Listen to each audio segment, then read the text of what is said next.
in-order ko na ganyan kadaming tom yum goong. Ganyan lang kadami na mangkok. Oh. Of course, ubos siya. Ito yung spices na ginamit. Ang dami, di ba? O, akala mo gulay pero hindi. Puro spices yan. Chili, red pepper, as in labuyo, kaffir leaves or the lime leaves, and then ang daming lemongrass, ginger, galagal.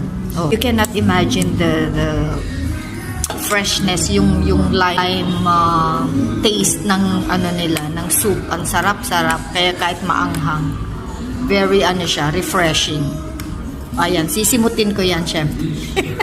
Sisimutin ko yan, pinakita ko lang sa inyo gaano karaming rekado ang ginagamit nila for a small bowl of soup.